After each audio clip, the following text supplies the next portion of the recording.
Bom dia. Então, o nome da minha apresentação chama Matéria como Potencialidade, no Tratado 2.4 das Enéadas de Plotino. E primeiro, por que o estudo da matéria, em Plotino? O que significa o termo healer? Bem, esse é um termo que tem uma história, assim, imensa de discussão e de debates na filosofia grega antiga. E o motivo de eu ter escolhido Plotino para falar aqui nesse congresso foi pelo fato de que, estudando o conceito de matéria nesse tratado, a gente consegue ter uma noção assim, de como que o Plotino ele vai incorporar doutrinas platônicas e aristotélicas ao mesmo tempo em que traz uma noção própria, ou seja, uma inovação do ponto de vista de vários problemas, mas principalmente de como que ele entende o que é substância, e de como que ele entende o problema do mal. Então, esse tratado, ele corresponde ao número 12, na ordem cronológica. É um tratado, então, digamos assim, do período recente, de Plotino, da escrita das Enéadas, e recente segundo o próprio Porfírio, porque ele fala que, na vida de Plotino, na biografia que escreveu, que o Plotino é como se ele atingisse assim, a maturidade intelectual dele com a chegada do próprio Porfírio na escola, em Roma. Então, isso é bem curioso também, porque eu vou fazer um breve comentário assim também, durante a minha apresentação, sobre um outro tratado em que o Plotino fala sobre a matéria, que é o Tratado 1.8, que é conhecido como De Onde Vem e o que São os Males. É um tratado bem tardio, são 54 Enéadas, e esse último que eu falei agora corresponde à posição 51, ou seja, Plotino já estava bem no final da vida quando escreveu. E é interessante a gente notar assim, as diferenças no modo como ele aborda esse tema da matéria e do problema do mal. Alguns comentadores chegam até a falar assim, que por ele estar no final da vida, quando ele escreve esse último tratado, de número 51, ele já está assim, conferindo à matéria um estatuto ontológico que se aproxima assim, de ser um princípio, como se ameaçasse assim, a soberania, o lugar do um, o que é uma coisa bem curiosa, porque a gente normalmente associa Plotino como sendo um filósofo monista, o que quer que seja que isso signifique.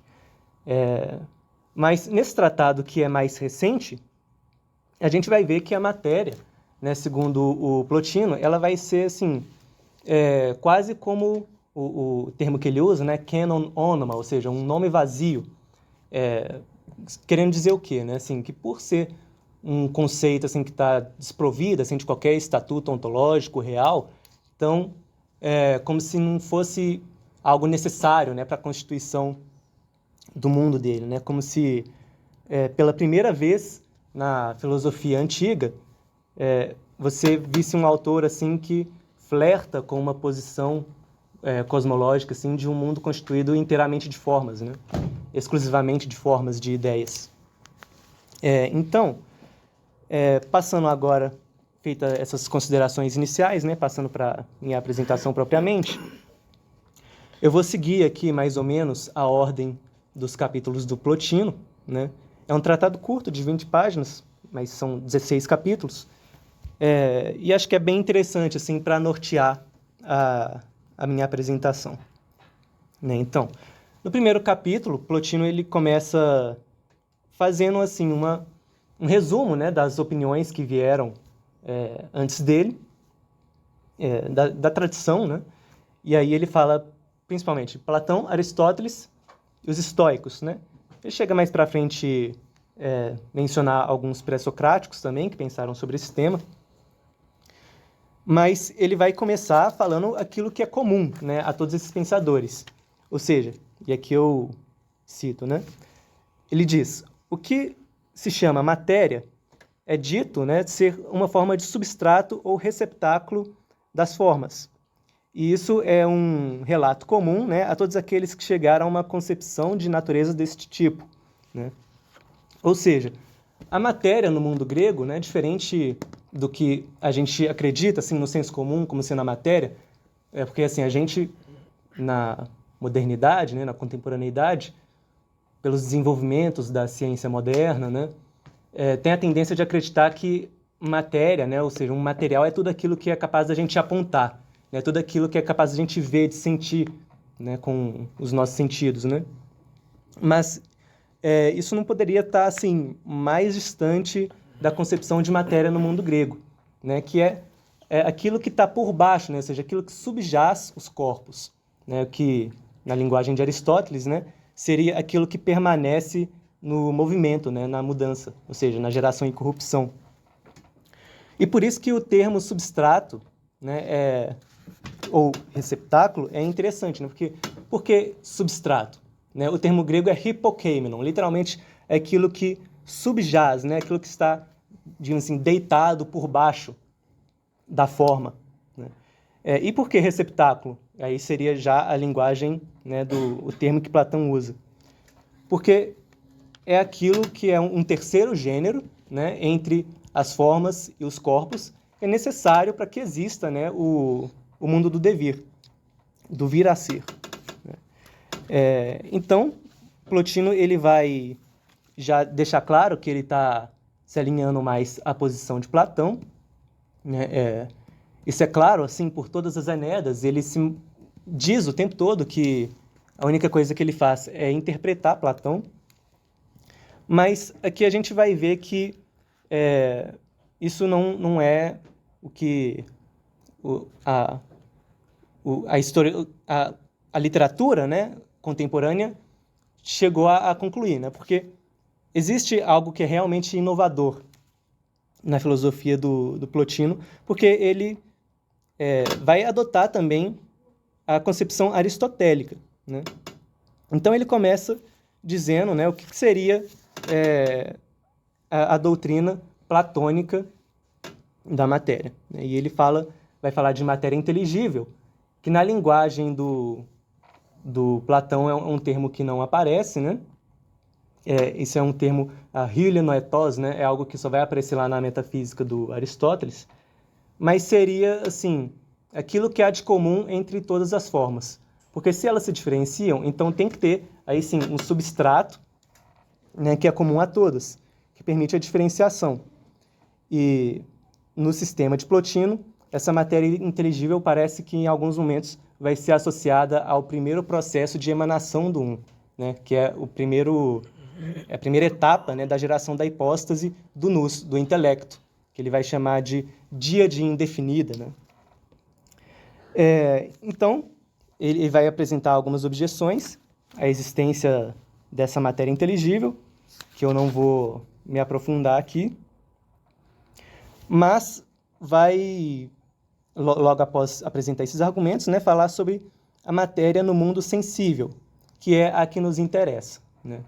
Então, para Aristóteles, lá no livro 5 da Física, ele vai falar que a matéria é aquilo que permite a mudança, né? Ou seja, aquilo que está no domínio do vir a ser não pode ser criado do nada e nem ser destruído no não ser. Então, é necessário que exista assim, um certo não ser, né? Que é o que vai permitir com que a geração e a corrupção ocorra nos corpos. E, então, a matéria para Aristóteles vai ser isso que está permitindo com que esses processos ocorram, né, com que as categorias, né, mudem nesses corpos. Por exemplo, se eu tenho uma folha verde e ela se torna marrom, a matéria, né, dessa folha é o que vai permitir com que essa cor, né, ocupe o lugar da cor verde. E isso porque Aristóteles vai dizer que existe uma privação da forma, né, no caso. Então, Plotino, né, como ele tem uma concepção assim, de matéria como algo incorpóreo, vai criticar os argumentos pré-socráticos, né, utilizando basicamente noções aristotélicas contra a ideia de que a matéria seja corpórea, né? E aí é interessante porque ele não cita explicitamente, né? Só o Empédocles, mas é interessante notar assim a argumentação que ele tem contra esses filósofos, né? Mas principalmente contra Demócrito, né? Que tinha essa noção de que a matéria é matéria corpórea, né? Você tem os átomos. E o argumento que o Plotino fala, assim, não é bem um argumento, né? Ele simplesmente constata que os átomos simplesmente não existem, né? Assim, que é uma fala assim, um pouco chocante, né, para a gente, assim, com um ouvido moderno, né? Porque parece tão óbvio. Mas no mundo grego você tinha essa ideia, né, de que o discreto, né, ou seja, o descontínuo, não pode constituir o contínuo. Ou seja, se o átomo é uma partícula indivisível, que não tem dimensão, né, segundo esses filósofos pré-socráticos, então, como que aquilo que é discreto, que é descontínuo, pode constituir aquilo que tem extensão, né, que é contínuo? É como, pensando assim, num exemplo matemático, né? A gente está acostumado a ouvir que uma reta é uma sequência de infinitos pontos, né? Mas o ponto, ele é simplesmente assim, uma entidade matemática que indica posição. Ele não tem dimensão, ele não tem extensão. Então, como que aquilo que não tem extensão pode constituir o que tem extensão, né? Não faz sentido. Então, é esse o discurso aqui que o Plotino está trazendo, né, contra essa concepção de que a matéria seja corpórea, né? E quando ele fala de matéria, ele não está falando no sentido aristotélico, né, da matéria dos corpos, mas a matéria de tudo aquilo que existe, né? Ou seja, de todo que permite a geração do mundo sensível, que seria, na linguagem de Aristóteles, né, a noção de matéria-prima, proterrila. E por que ela tem que ser incorpórea, né, segundo Plotino? Aí aqui a gente vai entrar, né, na interpretação que ele faz lá do Timeu no Platão, em que Platão diz, né, por meio de Timeu, que o demiurgo ele cria o mundo sensível, né, contra a necessidade, né? E as formas elas são instanciadas no que ele chama de cora, né, ou seja, o espaço vazio. Então, para Platão, o receptáculo, né, ou a matéria, né, que Aristóteles e Plotino vão identificar que é esse conceito, né, que Plotino está se referindo com a noção de receptáculo, ele não é totalmente assim desprovido de ele não é totalmente desprovido de extensão, né? Ou seja, é um espaço vazio, a tridimensionalidade indeterminada, né? E por que para Plotino essa noção não faz sentido, né? Porque ele vai dizer que isso não dá conta da própria necessidade, né? Necessidade fica estranho, mas sim do próprio ato como o demiurgo cria, né? Que é contra a necessidade das coisas ficarem sempre num estado de desordem, né? Porque Platão fala que o demiurgo ele vai criar buscando imitar maximamente as formas, né? Buscando imitar maximamente as ideias. E para Plotino, se o receptáculo ele é associado com alguma noção de espaço, então ele não está criando totalmente contra a necessidade, né? Tem algo que está impedindo. E é por isso que Plotino vai falar que a matéria ela é incorpórea, né? Ou seja,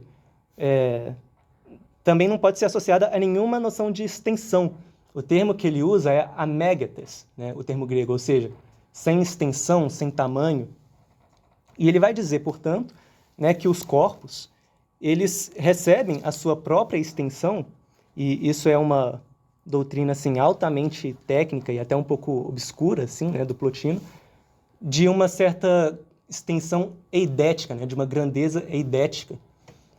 E por que ele precisa de fazer essa exigência, né, o Plotino? Porque se não for assim, então algo da matéria vai infectar os corpos, né? Eles não vão ser imitações os mais próximas possível das ideias, né? E onde que entra aqui a questão do problema do mal, né? Plotino, né, sendo um filósofo como a gente tem assim no senso comum, né, um filósofo monista, ou seja, ele defende que a realidade é, em última instância, constituída de um único princípio, que é o um. Quando ele vai falar sobre a matéria, ou sobre o mal, desculpa,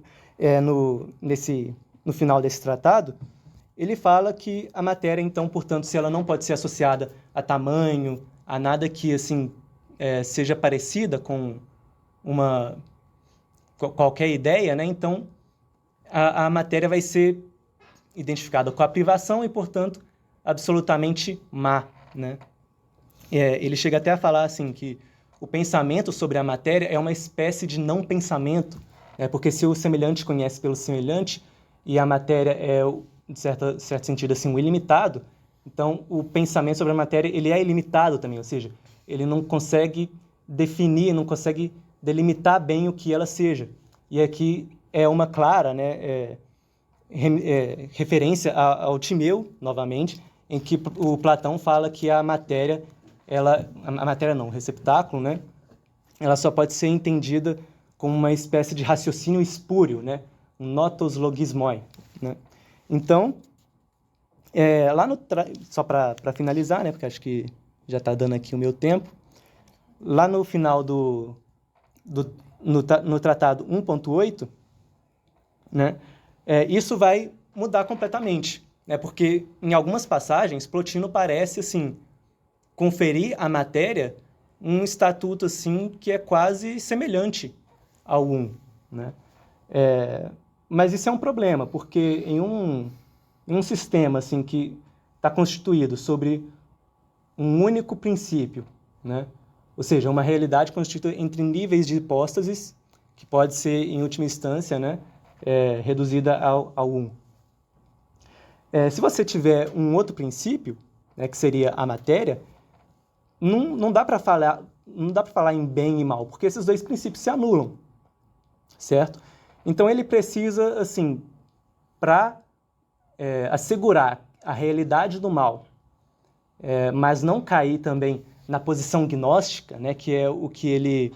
Assim, o Plotino ele tem um grande tratado contra os gnósticos, né, que é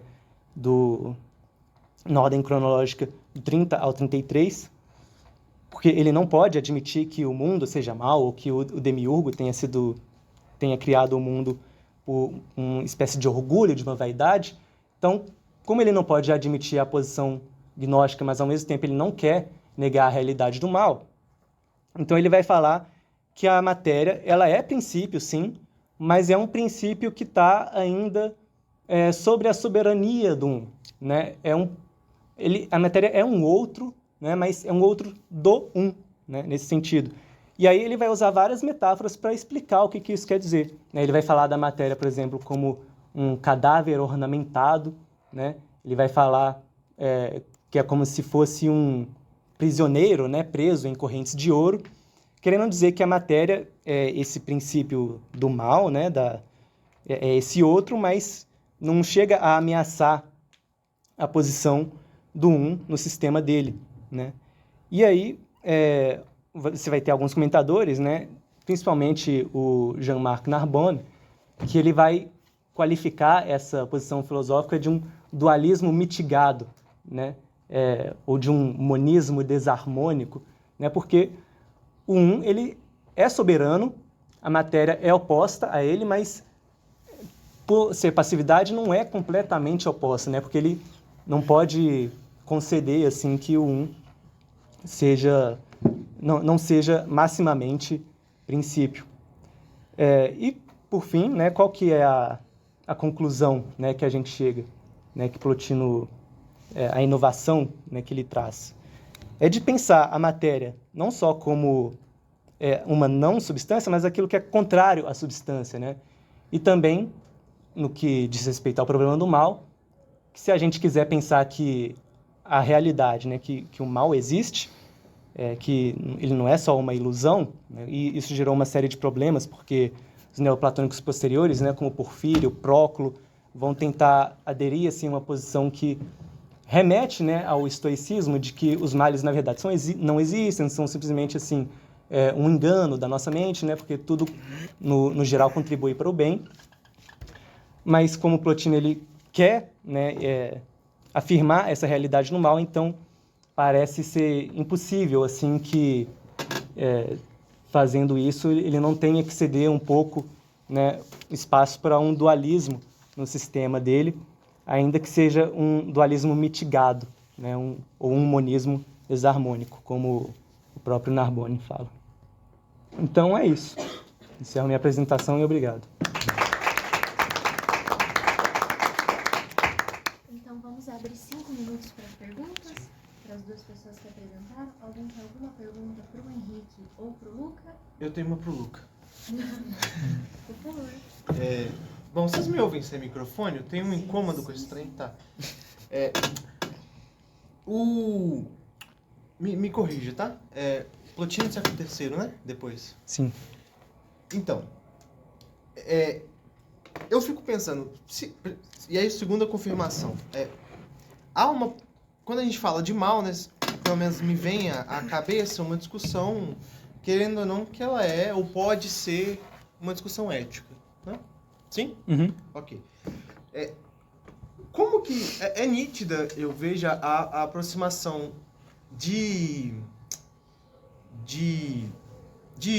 do seu autor com os pitagóricos, né? Assim, dia de indefinida, limitado, etc e tal. Agora, como que seria, e naturalmente, isso chegou a ele, muito possivelmente, né? Enfim, quer seja pelos próprios textos, mas quer seja também, sobretudo, pelo Timeu, né? Mas também há um outro âmbito dos pitagóricos, que são justamente os matemáticos, né? Que seriam aqueles que estavam inscritos à escola e que seguiam, enfim, as doutrinas éticas de conduta, né? Os pitagóricos. E por outra razão, essas doutrinas eram muito conhecidas, né? Não comer favas, não sei o que lá e tal. Tanto é que tem Luciano, tem muitas coisas disso, mas tem aquele conto, aquele livro do Galo, né? O Galo Pitagórico e tal. Então também era conhecida para o seu autor essas doutrinas, né? Essas doutrinas orais, éticas, etc. Como que, uma vez ele tendo conhecido essas doutrinas éticas, que já pareciam estar, enfim, difundidas no mundo dele, assim, como que essas doutrinas éticas influenciam, ou se influenciam, né? Essa compreensão do mal? Quer dizer, tal como os outros elementos da filosofia pitagórica, como a díade, etc. e tal, interferem ou não há uma interferência, há um esquecimento, ou ele já está inscrito como Luciano, uma certa jocosidade assim, com essas coisas pitagóricas mais engraçadas. Assim. Uhum. Sim, então, tem uma relação, o Plotino, ele, principalmente no primeiro conjunto das Enéidas, né, que são assim, tratados mais éticos, ele vai falar em alguns momentos dessa necessidade, né, assim, de fazer uma ascensão ao né, e de se desprender da matéria. Agora, o que é curioso é que, relacionando com o que você falou sobre os pitagóricos, né, é que ele vai usar metáforas semelhantes para falar do e da matéria, né, só que em sentidos diferentes. Então, por exemplo, se o a gente não pode falar nada sobre ele, senão que ele é um único princípio, né? Porque se houvesse um outro, então seria necessário que houvesse algo de comum entre eles, assim, acima, e, portanto, como não pode haver uma regressão ao infinito, né? A única coisa que a gente pode falar a respeito do é que é uma unidade, né? Só que essa unidade, ela é enumerável, mas o ele não... Ele ainda está muito acima da enumeração, né? Ele é muito mais do que isso. E a matéria, né, em certo sentido, assim, segundo alguns intérpretes de Plotino, vai ser associada ao zero, só que se ele é enumerável, é muito mais do que isso, a gente poderia dizer então que a matéria ela não é enumerável e ela é muito menos do que isso, né? E se os dois são ilimitados, são em sentidos diferentes também, no sentido de que ele transborda, né? Assim, ele é limitado no sentido de que é um excesso e é algo que está além do ser. E a matéria, ela é ilimitada, mas no sentido de que é algo que não tem nada mesmo, é uma privação, algo que está abaixo, está aquém do ser, né? E as doutrinas que ele vai falar, assim, que são mais éticas, né? Você tem, por exemplo, o relato de Porfírio, né? Na vida de Plotino, que ele não comia carne, né? Que ele falava, por exemplo, assim, tinha uma noção assim de reencarnação que não é muito clara nas Enéidas, né? Que principalmente no Tratado 3.1, chamado Sobre o Destino, em que Plotino vai falar assim, pessoas que cometem ações não virtuosas, elas podem voltar ao mundo, né? Sofrendo por isso, algo que é recorrente também, assim, né? E entre essas tradições que acreditam haver uma espécie de sobrevivência, né? Uma origem e retorno das almas. Mas é isso, assim, que eu poderia dizer. Assim. Não sei se eu respondi muito bem a sua pergunta. Sim. Obrigado. Alguma pergunta? Alguém gostaria de perguntar algo? Sobre essa... Primeiramente, parabéns pela apresentação que vocês deram. Não sei se eu falo um pouquinho baixo, mas eu vou falar mais alto. Sobre essa questão do... Eu sei que o seu trabalho se direciona mais à questão da matéria, em entender essa relação e tudo mais. Só que essa questão do uno eu acho muito interessante. Assim. Eu estudo um pouco do Agostinho, então... em algumas aulas, assim, o professor Lorenzo, ele cita assim, eu não posso nem sequer atribuir existência ao uno, porque existir já é algo, de certa forma... Eu digo, ele existe, né? Ele é anterior à existência, né? Como se fosse. E eu fiquei pensando nisso, assim, quando você coloca, porque tem uma frase assim, do Agostinho que é bem interessante, no Solilóquios, ele diz assim, ainda que o mundo não existisse, a verdade ainda existiria. Porque para que o mundo não exista, é necessário que a afirmação o mundo não existe seja verdade para que ele não exista. Como se fosse anterior à existência, né? E me lembrou muito quando você tocou nessa questão do uno, né? Daquilo que sequer pode ser nomeado, mas que, no entanto, dá a impressão que é como se fosse, de certa forma, a base de tudo que se nomeia. Né? Não sei se você poder discorrer mais um pouco sobre isso, mas porque, de fato, me interessa bastante. Assim. Sim. Né, o Plotino vai falar assim que, né, assim, interpretando Plotino, a gente não pode falar que ele existe, né, porque, como você falou, ele está além da existência.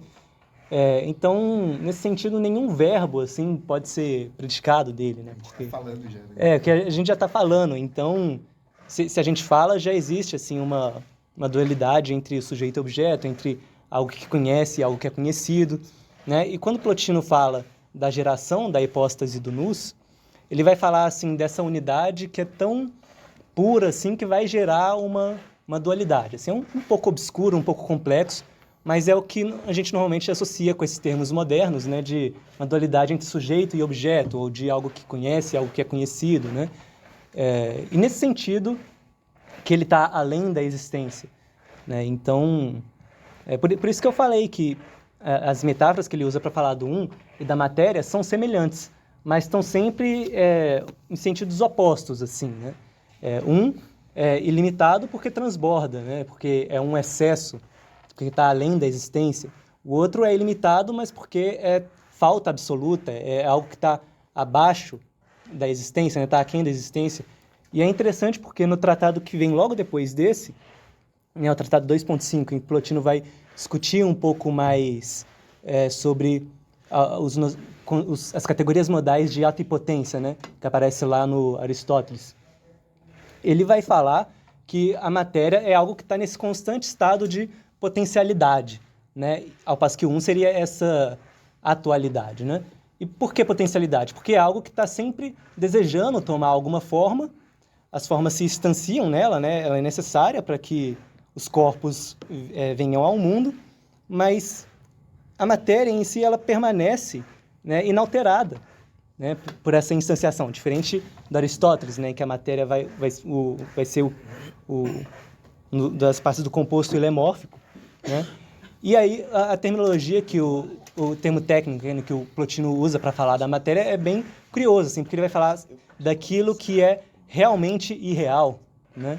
Ou seja, aí seria um pouco assim aquela remetendo também ao sofista de Platão, né, em que o estrangeiro vai falar, né, não contra o não ser absoluto, né, o tomedamos on, mas sim contra vai falar a favor assim, da existência de um não ser relativo, né, de um certo não ser. Por quê? Porque ele precisa disso para afirmar a possibilidade do devir no mundo, né? Então é algo nesse sentido, assim, né, que